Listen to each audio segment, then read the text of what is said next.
কি জোরে না ধীরে? ধীরে। আমিন ধীরে। বুখারী, মুসলিম, তিরমিজি, ইবনে মাজাহ, দাউদ, নাসাই ৭৬ সকল হাদিস ছেড়ে দিলাম আমি। এমন কোন বাপের হালাল সন্তান দেখাতে পারবে না জোরে আমিন পড়ার কথা অর্ডার করা হয়েছে। বলা হয়েছে ইদা ক্বালাল ইমামু গায়রিল মাগদুবি আলাইহিম ওয়ালাদ-দাল্লিন ফাকুলু আমিন। যখন ইমাম গায়রিল মাগদুবি আলাইহিম ওয়ালাদ-দাল্লিন বলবে ফাকুলু আমিন, তোমরা কুলু বলো আমিন জোরে। ইমামের পিছনে একটা কথাও বলা যাচ্ছে না, খালি আমিনটা জোরে হবে না। হ্যাঁ ও করে ওঠে এক শ্রেণীর পাটপার আছে, হ্যাঁ কে রে হঠাৎ করে কি হলো, সবাই চুপচাপ হ্যাঁ করে ওঠে কেন? পৃথিবীর এমন কোন কিতাব নেই যে কিতাবে বুখারী, মুসলিম, তিরমিজি, ইবনে মাজাহ, ৭৬ সব হাদিস ছেড়ে দিলাম, একটা কিতাবে দেখে জোরে আমিন বলার কথা না, কুলু আমিন, এটাই অর্ডার। সুবহানাল্লাহ বলেন, আমিন বলো। আর এই অর্ডারটা ফিল আপ হবে ইদা করা আল আল্লাহর হাবিবের সেই হাদিস, বুখারী মুসলিমের হাদিস। হুজুর বললেন ইন্নামা জুইলাল ইমামু লিইউতিমা, ইমামকে নিযুক্ত করা হয় তাকে মানার জন্য, অনুসরণ করার জন্য। হুজুর বললেন ইদা কাব্বারা ফাকাব্বিরু, যখন ইমাম তাকবীর দেয়, ইমাম জোরে দেয় না ধীরে দেয়? এখন আল্লাহ বলেন ফাকাব্বিরু, তোমরাও তাকবীর দাও। এখন আপনি জোরে দিবেন না ধীরে দিবেন? একই জায়গায় মাসলা দুইটা, ইমাম জোরে দিতে হবে, মুক্তাদি কিন্তু কোনোটাই নাই। ইমাম জোরে দিল না ধীরে দিল সেটাও এই হাদিসে নাই, মুক্তাদি জোরে দিবে না ধীরে দিবে এটাও হাদিসে নাই। বুঝে নিতে হবে মুক্তাদি কখনো ইমামের পেছনে কথা বলতে পারবে না। চিৎকার দিয়ে বলুন সুবহানাল্লাহ। ইদা কাব্বারা, যখন ইমাম তাকবীর দেয়, ইমাম দিবে জোরে তাকবীর, ফাকাব্বিরু, তোমরাও মনে মনে তাকবীর। ওয়াইদা করা, যখন তিনি তেলাওয়াত করছেন, আনসিতু, তোমরা চুপ হয়ে যাও। জোরে বলুন সুবহানাল্লাহ। এখন প্রশ্ন হলো যে আমরা শুধুমাত্র এইটুকু বুঝবো, বুখারী মুসলিমের হাদিস, মুসলিম শরীফের হাদিস, তাহলে ইমামের পিছনে তাকবীর দূরে দিবেন না ধীরে দিবেন? তাকবীরের অর্ডার ও ফাকাব্বিরু, তোমরা তাকবীর দাও, কুলু আমিন, আমিনের অর্ডারও তোমরা আমিন পড়ো। দুইটাতে জোরে শব্দ নাই, তে একটা ধীরে পড়বেন আরেকটা জোরে পড়বেন কেন? দুইটাতে জোরে মারে দেন কথা, মানে কি হলো? এক হাদিসের অর্ডার মানবেন কাব্বিরু ধীরে, যারা জোরে আমিন পড়ে তারা কি তাকবীর জোরে দেয় না ধীরে দেয়? ধীরে দেয় না? তাহলে তাকবীর দিচ্ছে ধীরে, হাদিসের ইবারতে জোরেও বলা নাই আস্তেও বলা নাই। আর কুলু আমিন সেখানেও জোরে বলা নাই আস্তে বলা নাই, ওটা দিবেন জোরে, কারণ হানাফিরা যেহেতু জোরে দেয় না, কি কথা বলেন না কেন? আর এটা দিবেন ধীরে, হানাফিরা ধীরে দিচ্ছে, তাহলে এখানে বিপরীত করা লাগবে না? হানাফিরা ধীরে দিচ্ছে, আপনি জোরে মারেন। এই জন্য বাবাজি যেদিক দিয়েই যাবেন আমি কিন্তু চার সাইডে ধরে ফেলবো। ওই যে মুন্সি, আল্লাহর কসম কোন দিন আমি মাযহাবের বিরুদ্ধে বলি নাই, দাঁড়া তোকে আমি একবার ঘরক তুলবো, ইনশাআল্লাহ ঘরের মধ্যে ঢুকাবো। তোমরা উৎপাত করবে, উল্টাপাল্টা বলবে, হাদিসের দলিল না দিয়ে তোমার কথা বলবে। আমরা মালিকের দয়ায় কথা বলি, নয় অহংকার, নয় গৌরব, নয় হিংসা, নয় বিদ্বেষ, নয় কারো দুশ্মনী। উদ্দেশ্য আল হুব্বু ফিল্লাহ ওয়াল বুগদু ফিল্লাহ, আল্লাহর সন্তুষ্টির জন্য সত্যের উপরে টিকে থাকতে হবে, কারো সাথে মহব্বত করতে হবে। এই মহব্বত আপনাকে জান্নাতে নিয়ে যাবে। আল্লাহর সন্তুষ্টির জন্যই কারো সাথে মন খারাপ করতে হবে, সম্পর্ক নষ্ট করে দিতে হবে, এই সম্পর্ক নষ্টটাও আপনাকে জান্নাতে নিয়ে যাবে। সুবহানাল্লাহ বলবেন না? এটা খুব খেয়াল করবেন, বুখারী মুসলিমের হাদিস। বাবাজিরা আমার, এবার কেরাত হয়ে যাচ্ছে কি, ঠিক আছে তো? রুকুতে চলে যাবেন, রুকু দেখাই দেব? রুকু দেখানোর দরকার নাই, রুকুর মধ্যে মাথাটা আর আপনার কোমরটা সরাসরি সোজা হয়ে যাবে, ঠিক আছে? সোজা থাকবে, কিন্তু মহিলা সোজা করবে না। মহিলা শুধুমাত্র তার দেখেন কি দুই হাঁটু আস্তে করে একটু চেপে ধরবে, একটু নিচের দিকে ঝুঁকবে, এটাই হয়ে যাবে তার রুকু। কিন্তু আপনার তা হবে, আপনার তা হবে না। আপনাকে সোজা হতে হবে, মাথা আর পিঠটা সোজা হতে হবে, এটা হলো পুরুষের রুকু। মহিলার রুকু শুধুমাত্র হাঁটু ধরতে গিয়ে যতটুকু বাঁকা হওয়া লাগে, এইটাই মহিলাদের রুকু। বাবাজি সেজদায় চলে গেলেন, দাঁড়ালেন, সামি আল্লাহু লিমান হামিদা পরে দাঁড়ালেন। দাঁড়ানোর পরে এত বড় তাসবিহ পড়া যাবে না। সুবহানাল্লাহ, সুবহানাল্লাহ, সুবহানাল্লাহ, এই 3 বার তাসবিহ পড়ার ঊর্ধ্বে যদি কোনো সময় আপনি ব্যয় করেন, 2 ফরজের মাঝখানে আপনার অগুসরেই নামাজটা বাতিল হয়ে যাবে। এই জন্য হানাফি মাযহাবে রব্বানা লাকাল হামদ হামদান কাসীরান তাইয়্যিবান মুবারাকান ফীহি, এই পর্যন্ত যাওয়ার দরকার নাই। এখানে 3 তাসবিহ পার হয়ে যাবে। রব্বানা লাকাল হামদ 3 তাসবিহ এই পর্যন্ত যথেষ্ট।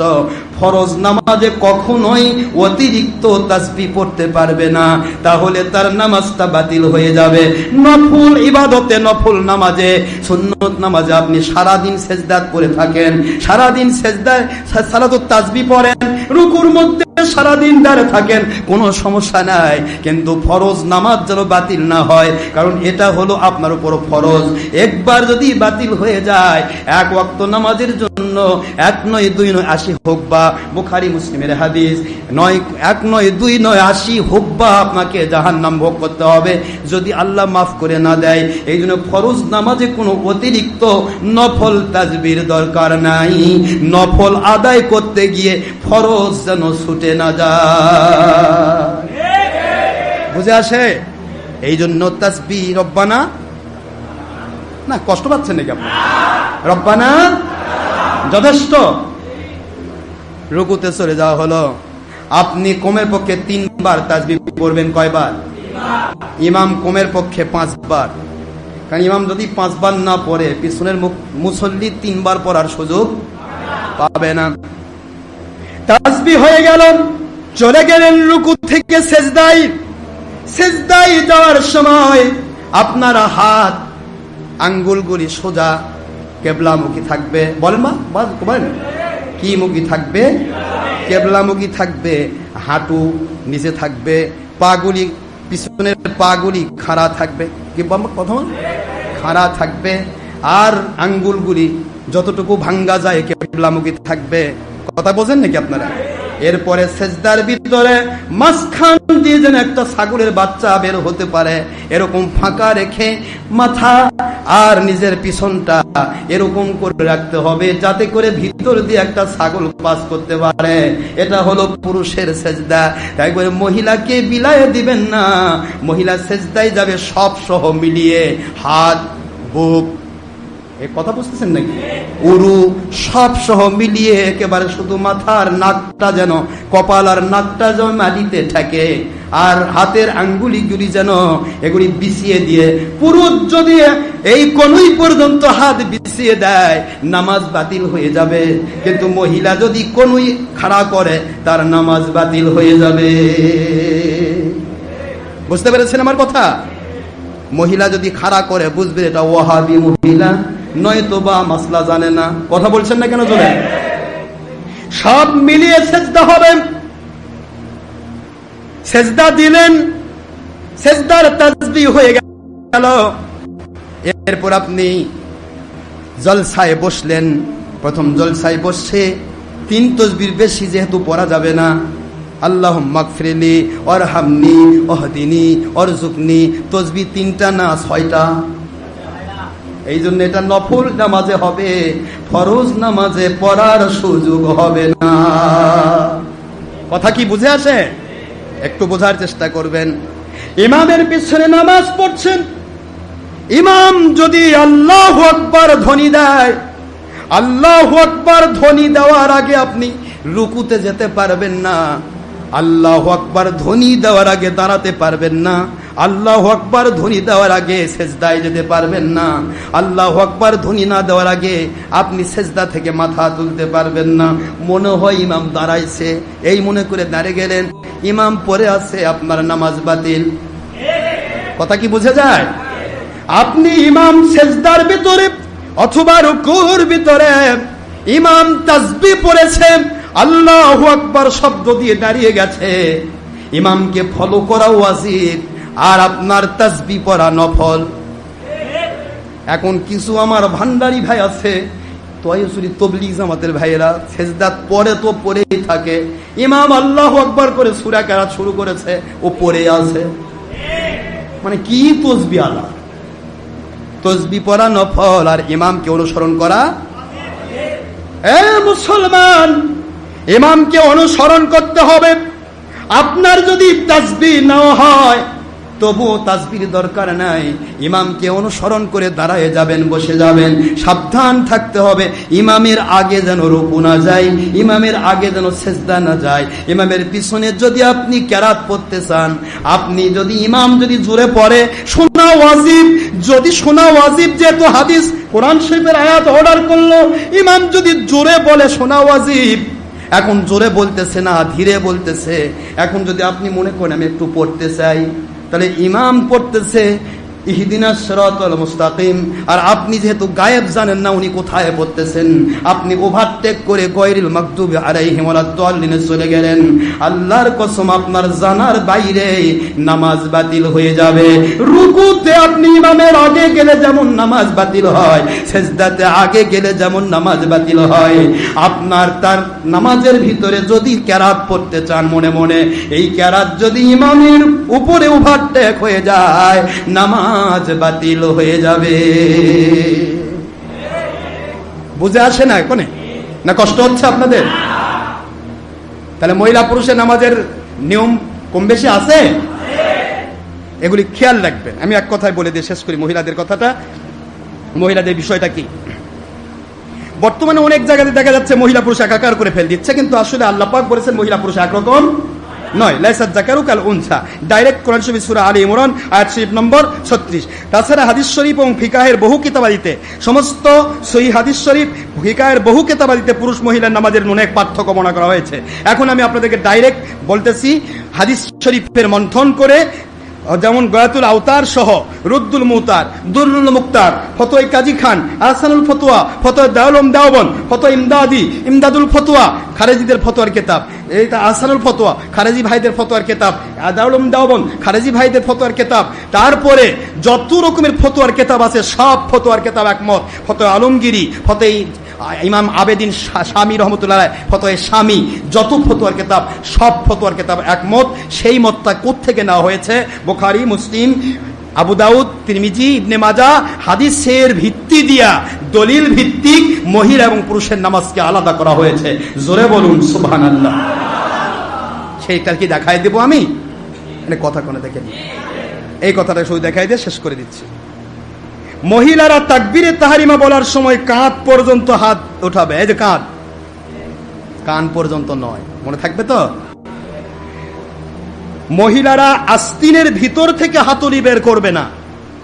মহিলা একটা ওড়না পরেছে দোপাট্টা, অথবা উপর থেকে হিজাব পরেছে, হিজাবের বাইরে হাত বের করবে না, ভিতর থেকেই হাত বাঁধবে। কি কথা কি বোঝা যায়?